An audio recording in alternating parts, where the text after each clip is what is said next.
Welcome everyone back to weekly weather updates, and in today's video we're going to have the latest from the live radar, run for the latest UKV, have a look at the precipitation and the temperature over the next 5 days as we continue to see warm if not hot conditions up and down the country as we do progress into early next week, with temperatures widely in the high 20s, maybe touching the low 30s in a few spots. There will still be the risk of a few showers and storms like we've got this evening, and some more extensive cloud in some areas, but generally speaking, can't ask for much more during the middle portion of August. As we progress into the longer range though, into the final third or so of the month, it does look likely now that the Atlantic will become unlocked due to increased energy across the North Atlantic from ex-hurricanes that do look likely to develop in and around the mid-Atlantic, heading northwards, interjecting with the jet stream and just generally pushing more of a westerly flow back in. Now at the moment, not expecting any direct hits from an ex-hurricane. Yes, we have seen some runs showing it, like in yesterday's run, but at the moment, the most likely scenario is just for increased westerly winds. Yes, more low pressure, perhaps again indirect impacts from that ex-hurricane, but that is really sort of day 10 stuff, which is still very uncertain. But a lot of the runs now are pretty confident in a pattern change, with the North Atlantic turning a lot more lively and perhaps a bit of autumn to come into the final few days of the last month of summer. So do remember, if you enjoy my videos, do like and subscribe. Now, for start to the live radar, it's been another very pleasant day today. A bit of a change in wind direction into this morning. Sort of more of a westerly flow, so it's been slightly fresher today. Still hotter air hanging around in the far east, but most areas have been a bit cooler, back down only a few degrees above average, and not quite as oppressive as it was during Tuesday or even Wednesday. We have had thunderstorm warnings issued for Northern Ireland and for Scotland, where a few isolated storms are broken out. They do expire pretty imminently, so we won't look at those in detail, but you can still see a few thunderstorms are rumbling away there across eastern Scotland, but those should subside in the coming hours. Now, if you look at the temperatures, we're on this around 8 p.m. You can see where it's been hottest in the east. Temperatures here, high 20s today, 28, 29 degrees. Again, pretty much in line with expectations. And again, it is because that hot air is still hanging on, but it should subside a little bit. But we are still expecting high 20s over the next few days. So yes, been a little bit fresher today, but it's not probably going to get much cooler than this. It is going to stay around that high 20s into the weekend. Now, if you look at the top temperatures today, widely 27 to 29 degrees. Again, ignore Lake and Heath, always crops up here at the top. But for most weather stations, 27 to 29 degrees. And even for southern areas, as it was much hotter further northwards yesterday. Today, it's more southern areas and eastern areas that do get that heat. And you can see that here with 27 to 28 degrees from down in London all the way up towards Cambridge, out into East Anglia.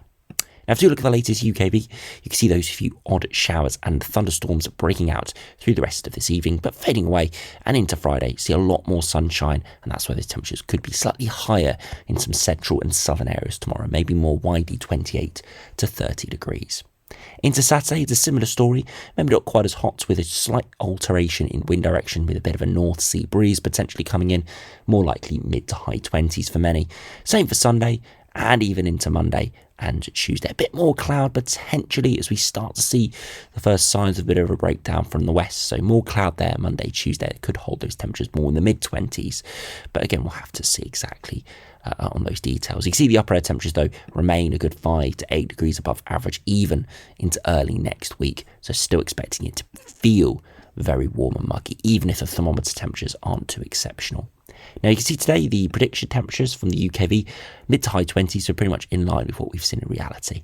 Into Friday, though, we do expect those areas in central and southern England to maybe be slightly hotter, more around the 28 to 30 degree range, as we do see some slightly more sunny and clear skies, just allowing those temperatures to creep up a little bit. Further northwards and westwards, though, still slightly fresher, high teens, low 20s, pretty optimum conditions, in my opinion, for mid-August. Into Saturday, temperatures, again, not quite as high, but 25 to 28 degrees across large portions of England and Wales. Again, pleasant, warm, hot conditions. Sunday, very similar. Again, temperatures could peak at 28, 29. Again, an isolated 30 can't be ruled out. Monday, dropping a little bit in some spots, but still mid to high 20s. And Tuesday, dropping a little bit more mid 20s. You can see slightly fresher across the North Sea coast as we see a bit of a sea breeze. And this is all because the high pressure starts to disperse, splitting to our north and our south as we slowly see the westerly winds unlock. And we can see that in detail now on the longer range charts. So we start on the latest GFS, high pressure building in over the next few days. That's why it's going to be bone dry and pretty sunny in many spots as we head into the weekend.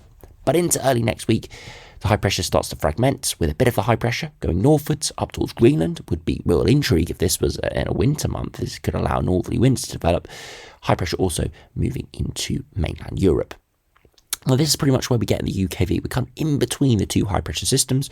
No low pressure system imminent, but definitely lowering pressure. And that's why a few bits and bobs of rain and some thicker cloud appeared on the latest UKV. It's the subsequent days, though, the Atlantic starts to really energise. Initially, a bit of a northeasterly wind with low pressure sat towards Scandinavia, so a bit fresher there. And then we see that ex-hurricane injecting energy into the Atlantic. And then by the end of the run, look at this westerly flow taking off.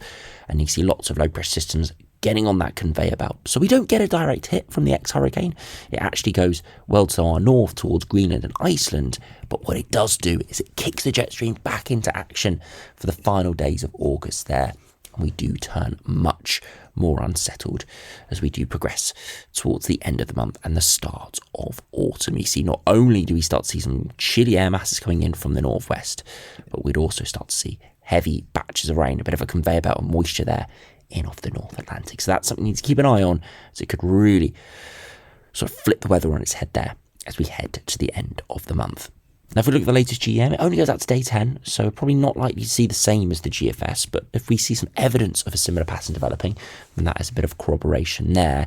You can see very similar pattern towards day 5, high pressure moving towards Greenland, high pressure moving towards Central Europe, and we're kind of left in that void, and eventually we do see low pressure heading our way. Now, it's a bit more of a slower progress, but you can see right here at day 10, that ex-hurricane is actually heading straight for us. Yes, decreasing in strength considerably as it does, but nonetheless would be heading straight for us, and we would likely go very unsettled and much cooler as well. As you can see, there's a lot of fresh air just sat to our north that this will try and tap into.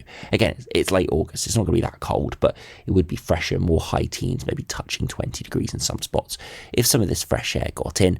And of course, we would likely see lots of heavy rain as well. So temperature is probably more difficult to predict at this stage, but definitely looks like we're going to see a bit more of a rainy end to the month. Now, if we finish by looking at the latest ECMWF, this is just run.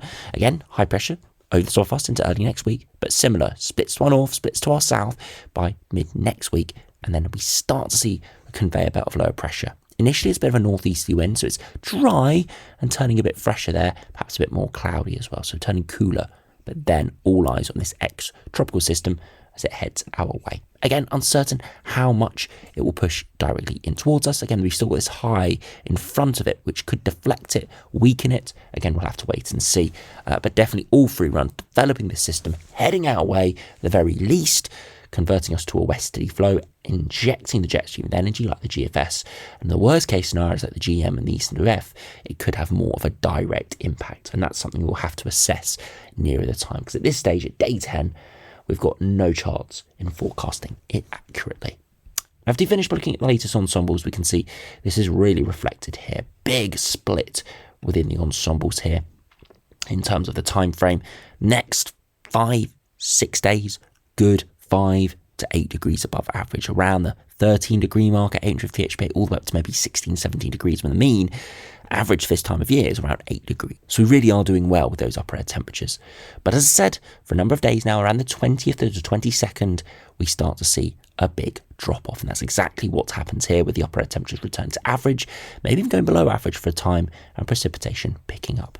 No real consistency with the precipitation, no real consistent spikes and timings, but definitely much more frequent precipitation spikes, indicating a much higher chance of precipitation, combined with the lower upper air temperatures, it does mean lower pressure. And we can see that if we look at the sea level pressure here, generally high pressure and then lowering there longer term. Very unpredictable though, very up and down. So no concrete answer to that pressure.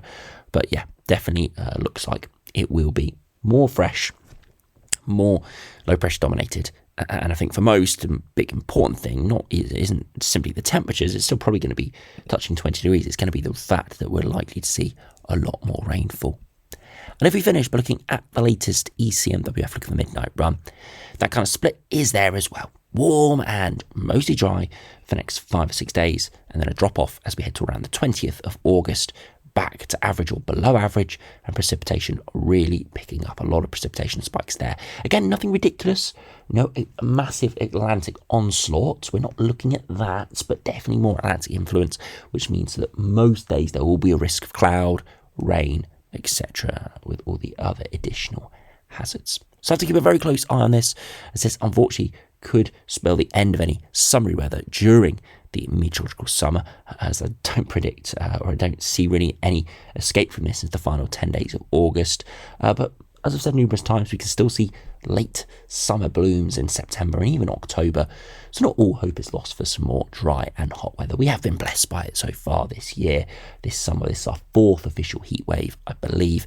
So we are doing pretty well in that regard. But yeah, definitely more scope there into September or October, but at the moment it looks like August is going to end probably on an autumnal note. So anyway, thanks for watching, hope you enjoyed, subscribe if you're new, and I'll see you again for another video soon.